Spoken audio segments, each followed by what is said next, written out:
Johns Hopkins University sees the likelihood of other COVID-19 variants in the future as the world continues to combat the Omicron variant. More details in this Bloomberg interview. What's after Omicron? What is after this variant? Well, it's hard to predict exactly what's going to happen with these variants. We can say with pretty good certainty that there will be more variants coming down the pipeline, but we really think that Omicron was a tremendous challenge to the current vaccines and the treatment regimens, and if we can handle Omicron, which in many ways when it comes to hospitalizations and the rates of hospitalizations we probably are going to be in a good place to be able to deal with other surges and be able to limit them in the future.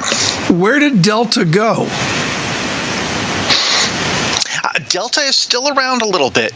We have a few people here in the hospital that are infected with Delta. Delta is at very low levels across the country, maybe 10% of sequences. But Omicron has really come in and outpaced Delta and really become the dominant virus in an incredibly fast period of time. Andy, we're talking about economic momentum in the face of the Omicron upswing, and we've been talking about when we can expect it to be over. I'm curious about what you've observed about a 5-day isolation period as the CDC guidance lays out, as well as now the United Kingdom. Is that proven to be the effective amount of time that people are contagious, after which they can go back into circulation? The problem is it's a very nuanced question. There is some data suggesting that if you've been vaccinated, that after 5 days you are very unlikely to be infectious. But all of that data was generated with variants other than Omicron. And we already know from some of the testing procedures, some of the transmission of Omicron, that it's doing things a little bit differently than previous variants. So many scientists, including myself, really wanted to hear that 5-day incubation period ended with a negative antigen test, because that would have really been strong evidence that you would be very unlikely to spread the virus if you went back to the workplace. Andy, so, go ahead. With other variants, I would have said fine, but with Omicron, things are a little different. Andy, Tom started the conversation off saying what comes after Omicron, and we're talking about bank earnings. We're talking about the return to work plans that were put on hold as we deal with this latest variant.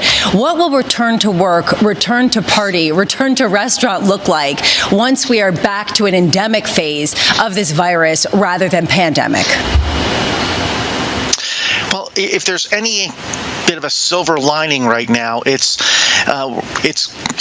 becoming clear that if you've been vaccinated and you get an Omicron infection, your immune response afterwards is not only tremendously high, but it's also very broad, meaning that it recognizes all of these previous variants that have come through.